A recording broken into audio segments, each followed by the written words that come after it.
खुदाम के कलाम में से आज जिस बारे में हम बात करने को है, बेहतरीन बात, जबरदस्त बात, खुदा का कलाम जिसके अंदर वाकई कुदरत है और खुदा का कलाम ही है जो हमारी जिंदगी में शदाबी, बरकत और बहाली को जारी करता है। आमीन, हालेलुया। आप खुदा के कलाम को सुनने के लिए तैयार हैं? खुदा का कलाम, मैं इस कलीसिया के अंदर बारहा इस बात पर बात करता हूं कि फेथ, ईमान बेहतरीन चीज है। कलाम फरमाता है बगैर ईमान के उसे पसंद आना, बगैर ईमान के उसे पसंद आना नामुमकिन है। मैं देख रहा हूं आज लोग कम है और खुदा का कलाम बड़ा पावरफुल है। हम सब अपनी जिंदगी के अंदर चीजों को मांगने की कोशिश करते हैं, हम खुदा की हुजूरी में चीजें रखते हैं, हम रिसीव करना चाहते हैं, लेकिन खुदा से रिसीव करने के भी कुछ तरीके हैं। मैंने बारहा ईमान पर बात की और आज भी ईमान ही से रिलेटेड जिस टॉपिक की तरफ मैं बात करना चाह रहा हूं, the power of vision.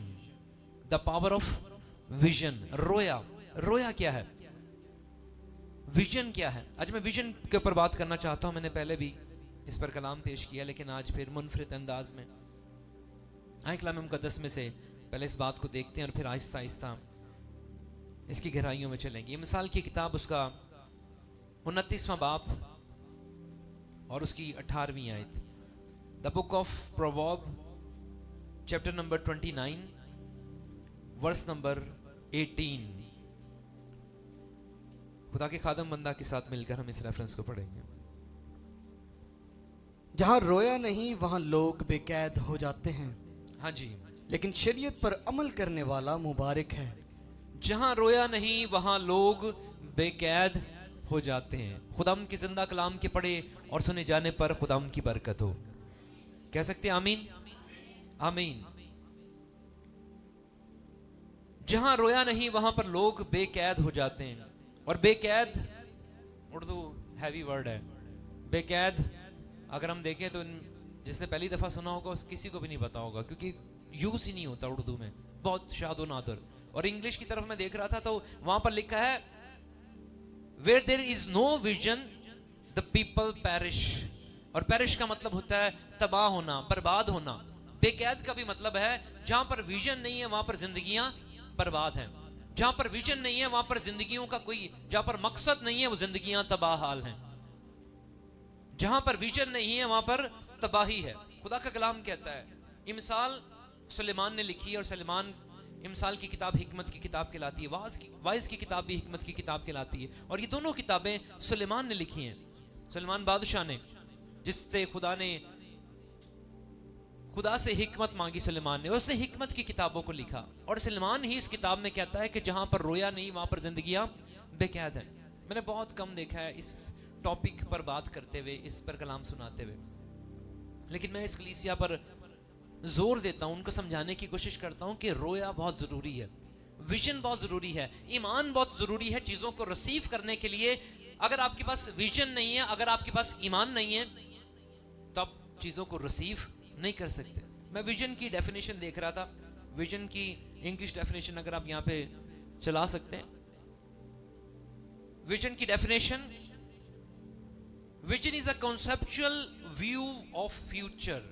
Vision क्या है, रोया क्या है?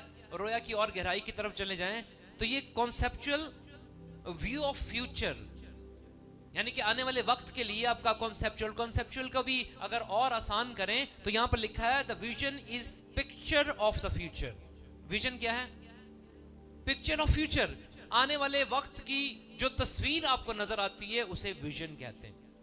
आने वाले वक्त की जो तस्वीर आपको नजर आती है उसे क्या कहते हैं? विजन। और विजन क्या है? आने वाले वक्त की खबर। और जहां पर रोया नहीं वहां पर, जहां पर विजन नहीं वहां पर जिंदगियां बेकैद हैं। रोया विजन है क्या? आने वाले वक्त की पिक्चर की चीजें, आपको चीजें दिखाई देगी और वही चीजें रोनुमा होना शुरू होंगी। खुदा का कलाम फरमाता है जहां पर रोया नहीं वहां पर जिंदगियां बेकैद हैं। हबकूक की किताब मेरे साथ निकालिएगा, the book of Habakkuk chapter number 2 verse number 2। Habakkuk minor prophets में से। तब खुदावन ने मुझे जवाब दिया और फरमाया कि रोया को तख्तियों पर ऐसी सफाई से लिख कि लोग दौड़ते हुए भी पढ़ सकें। हाँ जी, तब खुदावंद ने मुझे जवाब दिया और फरमाया कि रोया विजन को तख्तियों पर ऐसे लिख कि लोग दौड़ते हुए भी उसे पढ़ सकें। आपकी विजन कैसी होनी चाहिए? इतनी क्लियर कि लोग दौड़ते हुए भी पढ़ लें कि इसने। आपको पता है दौड़ते हुए पढ़ना कितना मुश्किल है। अगर कोई शख्स दौड़ है तो उसके हाथ में अगर किताब पकड़ा दी जाए तो नहीं पढ़ सकता। अगर दूर से कोई लिखा भी हो तो दौड़ते हुए बड़ा मुश्किल होता है कि उसको पढ़ सके।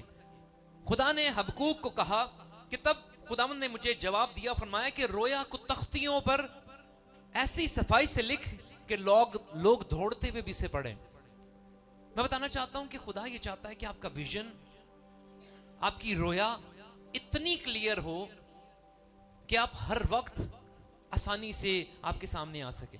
रोया और विजन, जो कुछ खुदा से मांग रहे हो आपको इतना क्लियर हो कि आसानी से दूसरों को भी समझ आए कि आप मांग क्या रहे हो।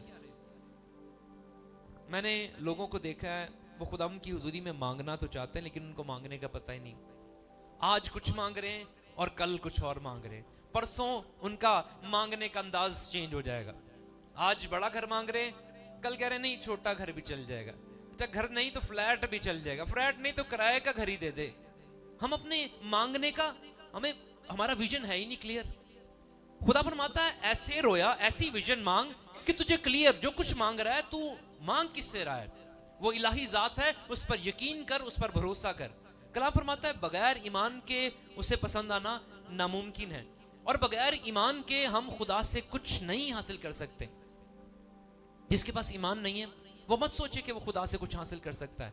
कलाम फरमाता है शक करने वाला लहरों की मानिद है, जो कभी हवा से इधर जाती और कभी उधर जाती, वो खुदा से कुछ नहीं हासिल कर सकता।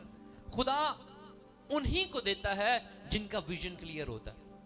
हो सकता है लोग आपको बेवकूफ कहें, जब आप खुदा की हुजूरी में मांग रहे हो आपका विजन, आपको पता है जितने भी विजनरी लोग हैं शुरू में सबने उनको रद्द किया, दुदकारा तू क्या कर रहा है। मैं अक्सर एवेंजलिस्ट रेनहॉर्ड वोंके की बात करता हूं। जब उसने अपना विजन लोगों के सामने रखा कि Africa shall be washed with the blood of Jesus Christ, खुदा ने उसे विजन दिखाया और कंटिन्यू 3 रातों तक उसे विजन आता रहा कि अफ्रीका का मैप नजर आ रहा है और उसे यीशु मसीह का खून उस मैप के ऊपर फैला हुआ नजर आ रहा है। अफ्रीका वॉश हो रहा है यीशु मसीह के पवित्र खून से। उसने अपने घर वालों से कहा, उन्होंने कहा तू बेवकूफ है, तू कहां जर्मनी का शख्स और तू अफ्रीका जाकर मुनादी करेगा। रद्द कर दिया गया। उसने अपने खिदमत गुजारों से कहा, उन्होंने भी उसे रद्द कर दिया। वो अकेला ही बैग उठाया और अफ्रीका के अंदर चला गया और खुदा ने उसे अपने जलाल के लिए बड़ी कसरत से इस्तेमाल किया। मैं कह रहा हूं विजन जो है, हो सकता है जब खुदा आपको विजन दिखाता है लोग आपको बेवकूफ कहें, हो सकता है आपके साथ कोई भी खड़ा ना हो। अगर आपका विजन क्लियर है तो खुदा की हुजूरी में उस विजन को रख कर अकेले ही चलना शुरू करें, आपके पीछे काफिला बनना शुरू हो जाएगा। अगर आपका विजन क्लियर है, मैं बताना चाहता हूं अबरानियों का खत भी हमें यही बताता है कि अब ईमान उम्मीद की हुई चीजों का एतमाद और अनदेखी चीजों का सबूत है। और इंग्लिश में देखें, now faith is substance of things hoped for. कौन सी सब्सटेंस, कौन सी चीजें, वो कौन सी चीजें जिनके बारे में हम होप कर रहे हैं कि वो हमें मिलेंगी, वो ईमान है जिसके बारे में होप कर रहे हैं। और विजन क्या है? विजन की भी डेफिनेशन मैंने ये की है कि फ्यूचर से रिलेटेड जो चीजें हमें नजर आती हैं वो विजन है। और बगैर विजन के हमारी जिंदगी बर्बाद है। बगैर विजन के हम खुदा से कुछ नहीं हासिल कर सकते। एक औरत ने अपना बिजनेस स्टार्ट किया और औरत इससे पहले कि अपना बिजनेस स्टार्ट करती वो अपनी टेस्टमनी दे रही थी। उसने अपने कार्ड प्रिंट करवाए। उसने कहा कि मैं बिजनेस करना चाहती हूँ। उसने अपने कार्ड प्रिंट करवा दिए और उसमें अपनी फर्म का नाम, उसमें अपने सीईओ होने का भी उसमें लिख दिया, एड्रेस लिख दिया, सब चीज़ें लिख दी और उसकी जेब में कुछ भी नहीं। एक बड़ा बिजनेस स्टार्ट करने के लिए उसने कार्ड प्रिंट करवा लिए और 4 साल तक कार्ड को अपनी पॉकेट में रखा, अपनी गाड़ी के अंदर रखा, अपने मिरर के ऊपर लगा दिया। जहां कहीं वो जाती उस कार्ड को अपने सामने रखती कि मुझे खुदा ने एक विजन दिया कि मैं एक बड़ा बिजनेस स्टार्ट करने को। 4 साल पहले उसने वो कार्ड बनवा कर उसे अपनी पॉकेट में रखा। अपने चारों तरफ जहां जहां वो बैठती थी वहां पर उसने कार्ड रख दिया कि मुझे वो चीजें नजर आती रहें। ये मेरा विजन है कि खुदा मुझे ये दे चुका है। 4 साल के बाद खुदा ने ऐसा मुमकिन किया। वो दुआ करती थी, कंटिन्यू खुदा की हुजूरी में मांगती थी कि मुझे ये कंपनी स्टार्ट करनी है, मुझे ये बिजनेस स्टार्ट करना है। और खुदा ने ऐसा मुमकिन किया कि 4 साल के बाद वो उस कंपनी की मालिक बन गई और बहुत सारे लोग, बहुत सारे वर्कर उसके अंडर। जहां पर विजन नहीं है, जहां पर रोया नहीं है, वहां पर जिंदगी बर्बाद है। जहां पर विजन नहीं है, जहां पर ईमान नहीं, यकीन नहीं, आप चीजों को हासिल नहीं कर सकते। मैं समझता हूं ये छोटी सी कलीसिया है, लेकिन आने वाले वक्त में ईमान में ऐसी मजबूत होने को है कि खुदा बुलंदियों पर लेकर जाएगा, ना सिर्फ चर्च को बल्कि इस कलीसिया के हर एक मेंबर को। क्योंकि जो कुछ आप सीख रहे हैं वही तो चीजें हासिल करने का तरीका है, वही तो खुदा से मांगने का तरीका है। ईमान की बात करें या विजन की बात करें तो इब्राहिम, 3 लोगों पर बात करेंगे बाइबल मुकद्दस में से। 3 शख्स जिन्हें खुदा ने विजन के जरिए सिखाया, खुदा ने उन्हें रोया के जरिए सिखाया। इब्राहिम की बात करें, इब्राहिम को ईमानदारों का बाप कहा जाता है। क्या कहा जाता है? इब्राहिम को ईमानदारों का बाप कहा गया। खुदा ने इब्राहिम से कहा कि अपनी आंखें उठा। जैसे वो लूत से जुदा होता है, लूत चला जाता है, तो खुदा इब्राहिम से कहता है कि अपनी आंखें उठा, मशरिकी, मगरिब, शुमाल, जनूब की तरफ निगाह कर। जितनी जगह तू देख रहा है ये सब मैं तुझे देने को। इससे पहले कि वो मुल्क कनान उसे देता, उससे कहा कि तू अपनी आंखें उठा, जहां तक तेरी नजर जा रही है वो सारी जगह मैं तेरे नाम करता हूं। खुदा ने उसे दिखाया। देखना बहुत जरूरी है। देखना, जब तक आप देखते नहीं आप चीजों को हासिल नहीं कर सकते। तो खुदा ने इब्राहिम को पहले दिखाया। उसे कहा कि जो कुछ तू देख रहा है, जहां तक तेरी नजर जा रही है, जो कुछ तू देखेगा वो मैं तुझे दे दूंगा। और जब उसने चारों तरफ निगाह की और सारी जमीन को देख रहा था, तो उसने उस जमीन को अपना समझना शुरू कर दिया। उसने विजन में, अपने ख्यालों में उन चीजों को अपना मानना शुरू कर दिया कि खुदा ने मुझे ये दे दिया है, खुदा ने मुझे ये दे दिया है, और उसको एक्सेप्ट करना शुरू हो गया। खुदा ने उसे दिखाया और उसने उस बात का यकीन किया और उसी में जिंदगी बसर करना शुरू हुआ कि खुदा मुझे दे चुका। इब्राहिम की एक जबरदस्त बात, क्यों ईमानदारों का बाप कहा गया, कि खुदा ने जो कुछ कहा उसने उसका यकीन किया। इंसान होते हुए वो जरूर शक में आया। ऐसा नहीं था कि इब्राहिम ने सारी बातों का यकीन ईमान से कबूल कर ली, उसने भी शक किया। बाइबल मुकद्दस में पैदाइश की किताब जरा मेरे साथ निकालिएगा, 17वां बाब और 17वीं आयत में इब्राहिम की एक बात जो शायद आपके लिए भी शॉकिंग हो। पैदाइश की किताब 17वां बाब और 17वीं ही आयत हम पढ़ेंगे। जब खुदा ने, इससे पहले कि इसको पढ़े मैं बताना चाहता हूं, खुदा ने उसे अहद किया कि मैं तुझे सुलभ में से औलाद पैदा करूंगा, तू खतना करवा और खुदाउन तेरी जिंदगी में तुझे औलाद देगा। और जब वो खुदा ये पैगाम इब्राहिम को दे चुका तो इब्राहिम का रिएक्शन सुनते हैं। 17वीं आयत। तब इब्राहिम सरनगू हुआ और हंसकर दिल में कहने लगा कि क्या 100 बरस के बुढ़े से कोई बच्चा होगा। रुकें, तब इब्राहिम सरनगू हुआ और हंसकर दिल में कहने लगा क्या 100 बरस के बुढ़े से कोई बच्चा होगा। ये कौन है? ईमानदारों का, हम कहते हैं ईमानदारों का बाप। और शक किस पे कर रहा है? खुदा पर। खुदा ने कहा मैं तुझे औलाद देने को हूं, तो उसने क्या किया? उसने हंसकर खुदा का मजाक उड़ा रहा है। हंसकर क्या मतलब? खुदा उससे बात कर रहा है और कलाम कह रहा है कि उसने हंसकर कहा कि क्या 100 बरस के बुढ़े से कोई बच्चा होगा। हम कहते हैं इब्राहिम ईमानदारों का बाप, लेकिन उसकी जिंदगी में भी हम देखते हैं वो शक करता है। वो शक करता है कि मैं बूढ़ा हो गया हूं, अब कैसे मुमकिन है कि मेरे सुल्ब से औलाद पैदा हो। ऐसा नहीं हो सकता। खुदा ने उसे चीजें हासिल करने का तरीका बताया। उस खुदा ने बुजुर्गी की हालत में उसे तरीका बताया कि तूने चीजों को कैसे हासिल करना है। ना सिर्फ इब्राहिम बल्कि सारा की तरफ, सारा पर तो अक्सर बात होती है। 18वें बाब की 18वीं आयत जरा, 12वीं आयत जरा पढ़ें। सारा भी हंसी। पैदाइश की किताब 18वां बाब और 12वीं आयत भी पढ़ लें। तब सारा ने अपने दिल में हंसकर कहा क्या इस कदर उम्र रसीदा होने पर भी मेरे लिए शादमानी हो सकती है। सारा हंसती है। क्या करती है? जैसे इब्राहिम हंसा, खुदा उससे बात कर रहा है और इब्राहिम हंसना शुरू हो गया कि क्या ऐसे कैसे मुमकिन है कि 100 साल का बुढ़ा। और सारा भी क्या कहती कि उम्र रसीदा होकर क्या मेरे सुल्ब से औलाद पैदा होगी, ये कैसे मुमकिन है। हालांकि मेरा खुदावंद यानी इब्राहिम भी ज़ईफ है। उसने कहा कि मेरा शौहर भी ज़ईफ है, वो भी ज़ईफ है, मैं भी ज़ईफ हूं। ये कैसे मुमकिन है कि हमारे सुल्ब से औलाद पैदा हुए, ये कैसे मुमकिन है।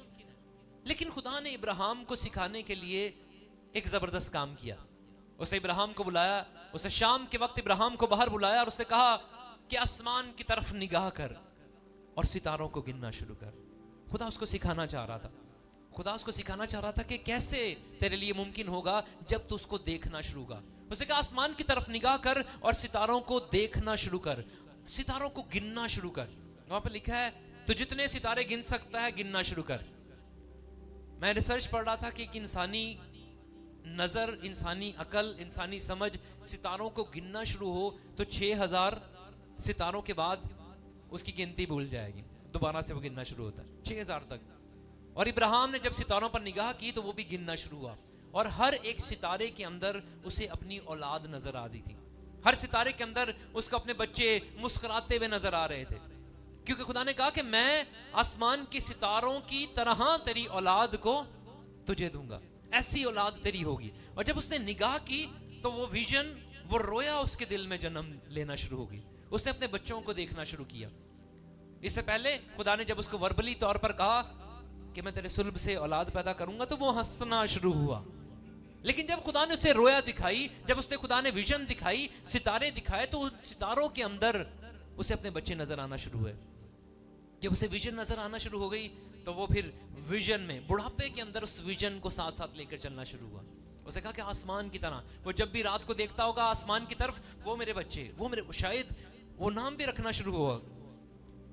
ऐसा भी हो सकता है कि इब्राहिम उन बच्चों के लेटा हो। हम सोचते हैं ना कभी कभी आसमान की तरफ निगाह करके हमारी अपने आपसे बात हो रही होती।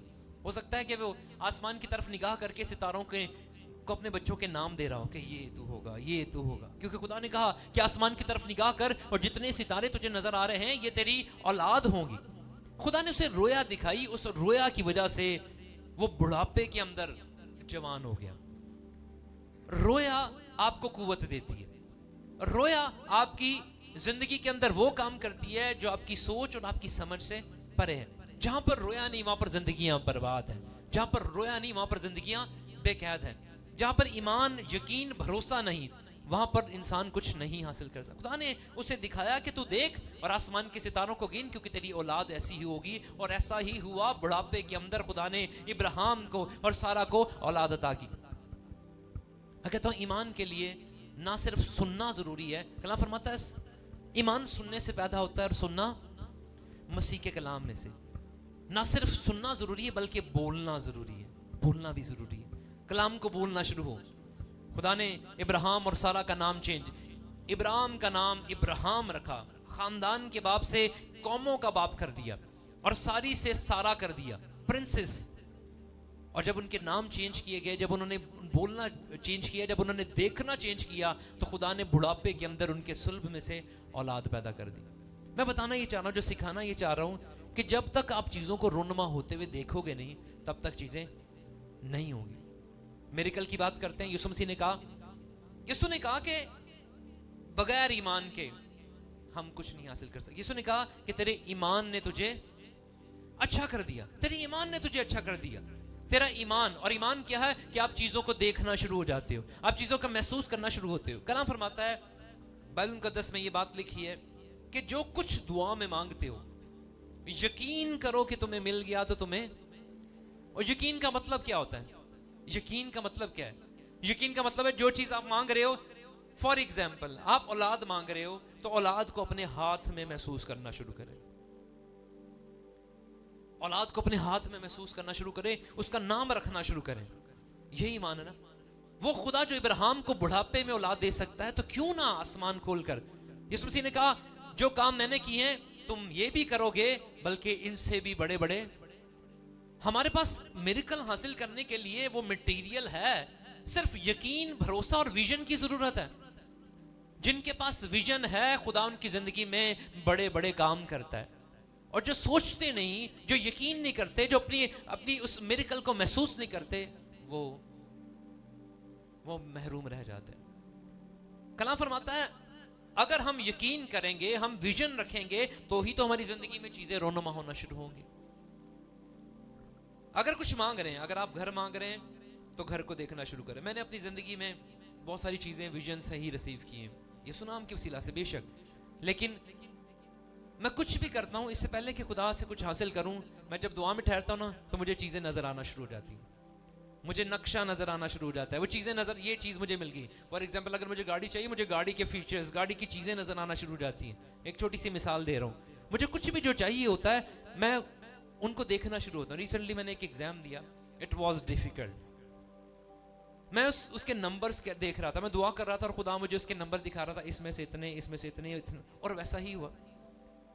जो कुछ खुदा आपको दिखाता है, खुदा वही चीजों को रोनुमा भी कर देता है। जो विजन आप खुदाम की हुजूरी में रखेंगे और जो कुछ दुआ में मांगेंगे, यकीन करें कि मिल गया तो वो मिल जाएगा। मैं ईमान की बात बताना चाह रहा हूं कि ईमान निहायत जरूरी है। बगैर ईमान के ना हम उसको पसंद आ सकते हैं, ना बगैर ईमान के हम उससे कुछ हासिल कर सकते हैं। और विजन ईमान की दूसरी शक्ल है। विजन ईमान की दूसरी शक्ल है। दूसरे शख्स के बारे में बात करते हैं। अगर हम यकूब की बात करें, जिसे ख्वाबों का देखने वाला, बाइबल मुकद्दस में पैदाइश की किताब में लिखा है कि ख्वाबों का देखने वाला, पैदाइश 30वें बाब की 32वीं आयत में हमें यह जिक्र मिलता है कि ख्वाबों का देखने वाला। यकूब की बात करें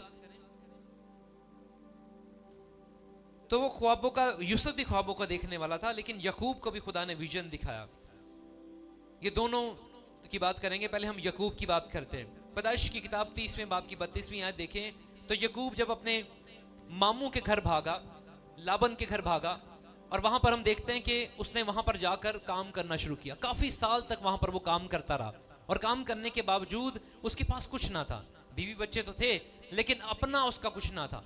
खुदा ने उसे एक बरकत पाने का तरीका बताया।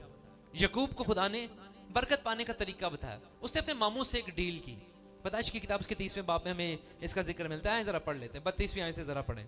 उसने अपने मामू से एक डील की, और वो डील क्या थी? पैदाइश 30वां बाब, चैप्टर नंबर 30 एंड वर्स 32।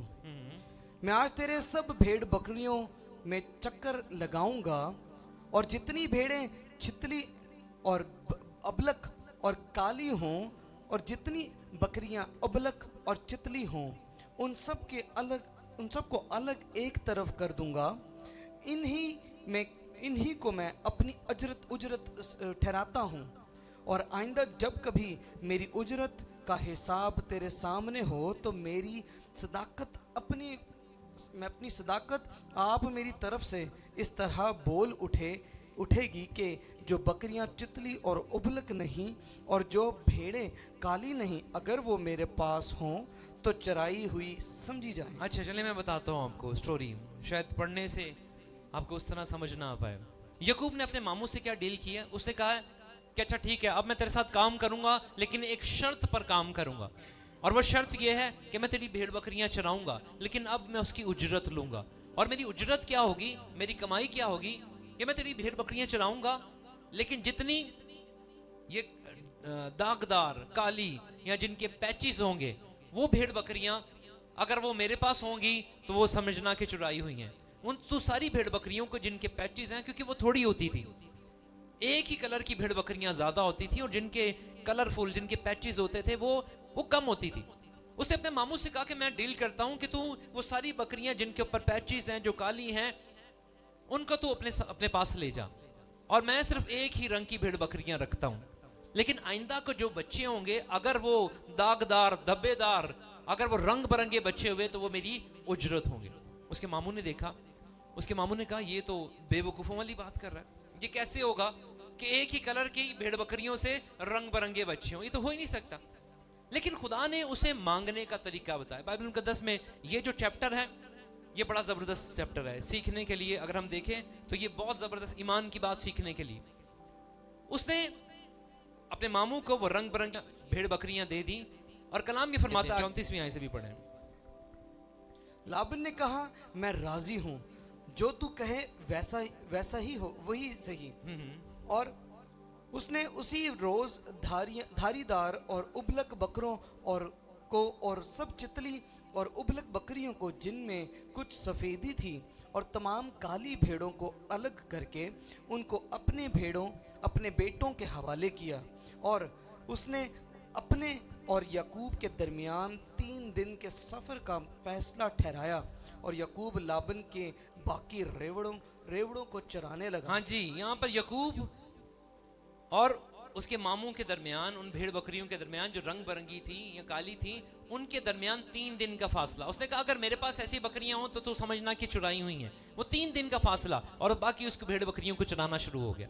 लेकिन याकूब ने एक काम किया, उसने विजन को, उसने थर्ड डिमेंशन, फोर्थ डिमेंशन को यूज करना शुरू किया कि जो कुछ हम देखते हैं वो चीजें रोनमा होना शुरू करते हैं, हो जाती हैं। और उसने उन भेड़ बकरियों पर भी ऐसा ही इंप्लीमेंट करना शुरू किया। आगे पढ़ेंगे।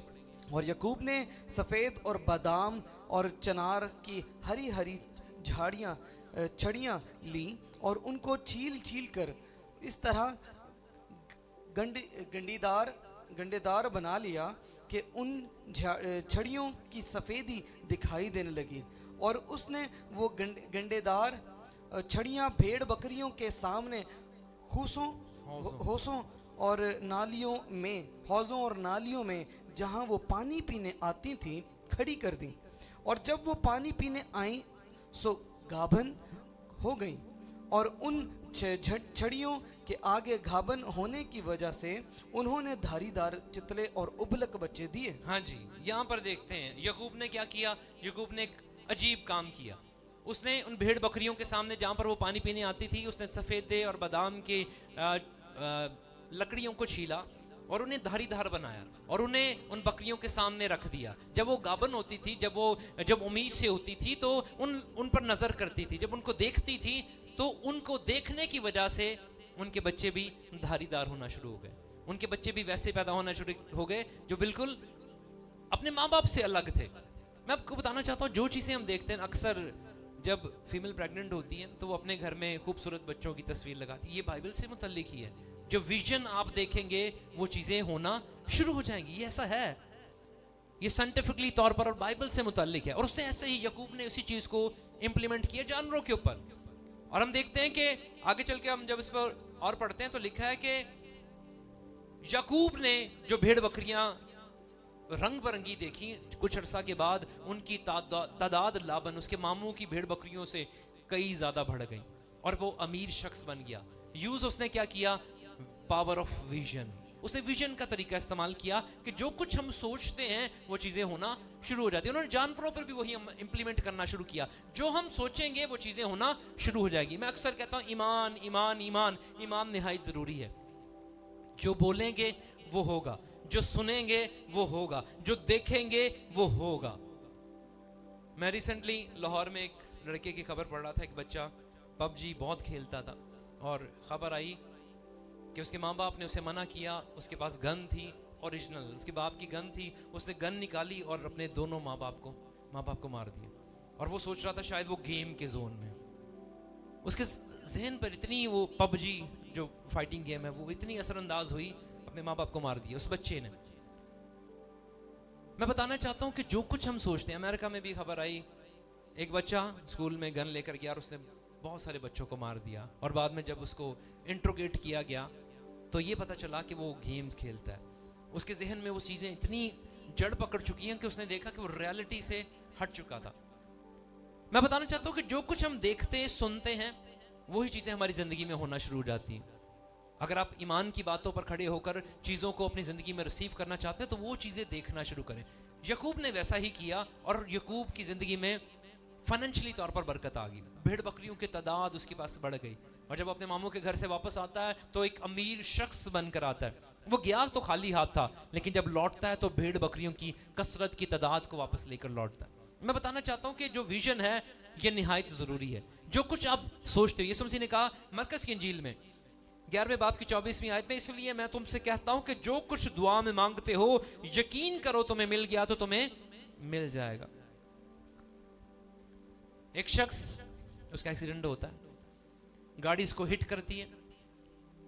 कोरिया की बात है, मैं पहले भी इस टेस्टिमनी को दे चुका हूं। खुदा के जबरदस्त खादम, ईमान की बात जब भी की जाती है वो जबरदस्त तरीके से डॉक्टर यंगेचू की जिंदगी से रिलेटेड ये टेस्टिमनी है।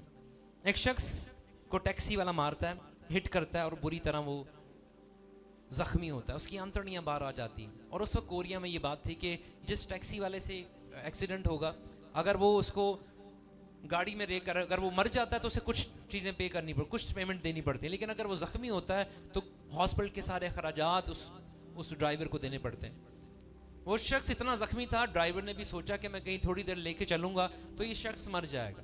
वो लेकर जा रहा था कि सामने पुलिस वाले ने उसको पकड़ लिया और वो शख्स हॉस्पिटल में पहुंचा दिया गया। जब हॉस्पिटल में पहुंचता है तो डॉक्टर उसकी हालत देखकर डॉक्टर यंगेचू को, क्योंकि उसकी पॉकेट में कार्ड था उसको कॉल करते हैं कि आपकी शायद कलीसिया का ये शख्स है और ये मरने को है, हम इसका कुछ नहीं कर सकते। डॉक्टर यंगेचू जब उसको देखता है, उसकी कॉल सुनता है, तो कहता है मैं अपनी इबादत खत्म करवा के आपके पास आ रहा हूँ, आप इसका ऑपरेशन शुरू करें। जब वो वहां पर पहुंचता है, डॉक्टर वहां पर मौजूद होते हैं और वो ये कहते हैं कि नहीं, कोई उम्मीद नहीं है, क्योंकि इसकी सारी इंटेस्टाइन बाहर आ चुकी है और मिट्टी से लथपथ हो चुकी हैं, इंटेस्टाइन फट चुकी हैं, हम इसका ऑपरेट नहीं कर सकते, ये बस मरने को है, ये कुछ ही लम्हात हैं और ये मर जाएगा। डॉक्टर यंगेचू ने सबको बाहर निकाला, उसने कहा कि मुझे मौका दे, मैं इसके लिए दुआ करना चाहता हूँ। वो बेहोश था शख्स। डॉक्टर यंगेचू ने उसके पास घुटने टेक कर दुआ करना शुरू की और खुदा से कहना शुरू किया, क्या खुदा इससे थोड़ी देर के लिए होश में लेके आ जा, मैं इसके लिए दुआ करना चाहता हूं लेकिन ये सुन सके। जब वो दुआ कर रहा था, उसका हाथ हिलना शुरू हुआ, उसने देखा कि उसकी आंखें खुल गई और उसने उससे बात करना शुरू किया। जब उससे बात कर रहा था तो डॉक्टर यंगेचू ने कहा कि मैं तेरे लिए दुआ करना चाहता हूँ, इससे पहले कि मैं तेरे लिए दुआ करूं, वो कंटिन्यू कह रहा कि डॉक्टर यंगेचू, पास्टर यंगेचू, मैं मर रहा हूं, मैं मरने को। उसने कहा मत कह कि तू मरने को है, उसने कहा मैं तुझे जो कह रहा हूं वो कर। उसने कहा कि अपने ख्यालों में ये देख, तू अपनी बीवी के साथ, तू अपने बच्चों के साथ घूम फिर रहा है, तो अपने बच्चों के साथ खुशहाल जिंदगी बसर कर रहा है। उसने कहा कि अपनी इमेजिनेशन में ये देखना शुरू कर, मौत को एक तरफ कर दे और अपने ख्याल में ये देखना शुरू कर कि खुदा ने तुझे नई जिंदगी दे दी है। कह रहे जब उसने ऐसा करना शुरू किया, मैंने फिर उसका हाथ थामा और मैंने उसके लिए दुआ करना शुरू की। वो शख्स जो बिल्कुल मौत के करीब पहुंच चुका था, जब उसने अपनी सोच बदली, जब उसने अपना विजन बदला, तो खुदा ने उसकी जिंदगी में अजीब काम करना शुरू कर दिया। कह रहा मैं उसके लिए दुआ करता रहा और कुछ ही देर में उसका बिस्तर हिलना शुरू हो गया। खुदा के रूह की आग उसकी जिंदगी में बड़ी कसरत से काम करना शुरू हो गई। वो कमरा आग से भर गया। कह रहा डॉक्टर आए, मैंने डॉक्टर को बोला कि इसका ऑपरेट करें। उन्होंने ऑपरेट किया तो एक ही हफ्ते के बाद वो जो मर रहा था वो अपने घर पहुंच गया। Hallelujah, yes. मैं बताना चाहता हूं द पावर ऑफ विजन। जो कुछ हम सोचते हैं हमें वो मौत से निकालकर जिंदगी में दाखिल करता है। मैं आपको बताऊं कि हमारी सोच, हमारा जहन पावरफुल टूल है। फोर्थ डिमेंशन ईमान की बात है। पहली डिमेंशन की बात करें तो शायद एक नुक्ता, ज्योमेट्रिकल की बात करें तो एक नुक्ता फर्स्ट डिमेंशन कहलाता है। सेकंड डिमेंशन की बात करें, एक दूसरे नुक्ते को एक नुक्ते को दूसरे नुक्ते से मिला दिया जाए तो सेकंड डिमेंशन बनती है। थर्ड डिमेंशन की बात करें तो एक क्यूब, यस, ये फोर्थ डिमेंशन का क्यूब है। फर्स्ट डिमेंशन की बात करें, अगर आपके पास पिक्चर हो फर्स्ट डिमेंशन की, फर्स्ट डिमेंशन एक पॉइंट है। सेकंड डिमेंशन एक नुक्ते से दूसरे नुक्ते पर जाते हैं तो ये सेकंड डिमेंशन कहलाता है। और अगर थर्ड डिमेंशन की बात करें तो एक क्यूब थर्ड डिमेंशन बनता है। और अगर फोर्थ डिमेंशन की बात करें तो ये वाला क्यूब, अगर हम इसको वीडियो में देखते हैं तो ये मूव होते हुए हमें नजर आता है। खला जो है या फिजा जो है आसमान के ऊपर, फोर्थ डिमेंशन के तौर पर हमें नजर आती है। और फोर्थ डिमेंशन ही ईमान की बात है। मैं बताना चाहता हूं आपका जहन बड़ा पावरफुल है। इब्लीस भी अजीब काम करना जानता है। आपको पता है, हम कहते हैं जादूगर कैसे कुव्वत वाले हैं, वो कैसे चीजों को वो कर देते हैं, वो कैसे चीजों को आपको बता देते हैं, क्योंकि उनके पास फोर्थ डिमेंशन। आपको पता है, मैं बताना चाहता हूं कि 3 रूह हैं, खुदा की रूह, इब्लीस की रूह और इंसान की रूह, और तीनों पावरफुल हैं। खुदा तो सबसे उत्तम है, लेकिन इब्लीस को भी खुदा ने कुव्वत दी है, जोर दी है, और इब्लीसी कुव्वतें भी अजीब काम करती हैं। कलाम फरमाता है जो जादूगरी करते हैं उनके गम बढ़ जाते हैं। वो काम अपना करवा लेते हैं लेकिन उनके गम बढ़ जाते हैं। जादूगरों के पास भी कुव्वत है। बहुत सारे ऐसे लोग हैं जो जादूगरों के पास जाते हैं, वो बीमारी से शिफा पा जाते हैं। जादूगरों के पास जाते हैं, वो बीमारियों से शिफा पा जाते हैं। उनके मामलात तो खराब होते हैं, वो मामलात दुरुस्त होना शुरू हो जाते हैं। कैसे? क्योंकि वो भी फोर्थ डिमेंशन में स्टे करते हैं। और फोर्थ डिमेंशन है क्या? जो चीजें नहीं है उनका यकीन करना कि वो हैं, ये फोर्थ डिमेंशन है। जो चीजें नहीं है उनका यकीन करना। आपको पता है जादूगर 40-40 दिन तक खड़े होकर वो चिल्ला काटते हैं। वो बियाबान में चले जाते हैं और असलियत से निकलकर रूहानी वर्ल्ड में चले जाते हैं। और रूहानी वर्ल्ड में आप कुछ भी कर सकते हो, रूह से आप कुछ भी कर सकते हो। रूहानी आलम के अंदर आप चीजों को अजीब तरीके से होते हुए देख सकते हो। फोर्थ डिमेंशन के अंदर हमें पैदाइश की किताब में यह जिक्र मिलता है कि खुदा ने मूसा से कहा कि तू फारून के महल में जाना और तो अपनी लाठी फेंकना तो वो सांप बन जाएगी। फारून ने अपने जादूगरों को भी बुलाया, उन्होंने भी अपनी लाठी फेंकी तो वो क्या बन गए? वो भी सांप बन गए। लेकिन कलाम फरमाता है कि मूसा के सांप ने जादूगरों की सांपों को निगल लिया। मैं बताना चाहता हूं कि जादूगर भी मौजूदात कर सकते हैं, जादूगर भी चीजों को। अब अगर हम देखें बहुत सारे एथियस्ट जो हैं, बहुत सारे ऐसे लोग जादूगर जो हैं वो बड़े टॉप के ऊपर पहुंचे हैं, उनके पास सब कुछ है क्योंकि उन्होंने फोर्थ डिमेंशन को यूज किया है। वो कामयाब जरूर हैं लेकिन वो नजात याफ्ता नहीं है, उनके रूहें नहीं बच सकती। वो कामयाब जरूर हैं। मैं बताना चाहता हूं कलाम फरमाता है कि जादूगरों के पीछे जाने वाले के गम बढ़ जाते हैं। तो क्यों वो जो इब्लीस अजीब तरीके से काम कर रहा है, हम तो ईमानदार एक जबरदस्त तरीके से काम कर सकते हैं अगर हम ईमान के लेवल पर ठहर कर अपने विजन पर भरोसा करते हुए, खुदा पर ईमान रखते हुए चीजों को रिसीव करना शुरू करें तो हमारी जिंदगी में वो होगा जिसका हम गुमान भी नहीं कर सकते। मैं बताना चाहता हूं आपकी तंदुरुस्ती, आपका फ्यूचर, आपके बच्चे, आपकी जिंदगी की सारी चीजें अजीब तरीके से रोनुमा होना शुरू हो जाती हैं जब हम विजन पर गौर करते हैं, जब हम विजन को देखना शुरू हो जाते हैं। जहां पर रोया नहीं वहां पर जिंदगियां बेकैद हैं। यूसुफ की जिंदगी पर बात करें तो यूसुफ थर्ड पर्सन बाइबल मुकद्दस में, इसे भी ख्वाबों का देखने वाला कहा गया, इसे भी मैन ऑफ विजनरी कहा गया, मैन ऑफ ड्रीम्स कहा गया। ये छोटा ही था और खुदा ने इसे विजन दिखाया कि तू अपने घर में तू सबसे बड़ा बनेगा, तेरे भाई तेरे आगे सजदा करेंगे, तेरे माँ बाप तेरे आगे सजदा करेंगे। उसने उस विजन को याद रखा। खुदा ने उसे पहला विजन दिखाया तो उस विजन का उसने यकीन किया। खुदा ने उसे दूसरा विजन दिखाया, उसने उसका यकीन किया। अगर ये हालात उसके खिलाफ थे, अगर ते माहौल उसके खिलाफ था, अगर ते वाकयात उसके खिलाफ थे, लेकिन उस विजन का उसने यकीन किया और उसे अपने दिल में रखा। वक्त लगा उसको, लेकिन जब उस विजन के ऊपर वो चलता रहा, खुदाम की हुजूरी में दुआ करता रहा। कलाम फरमाता है जिस मुल्क में वो गुलाम बनकर गया उसी मुल्क में वो दूसरे दर्जे का हाकिम बन गया। मैं विजन की बात बताना चाह रहा हूं, द पावर ऑफ विजन।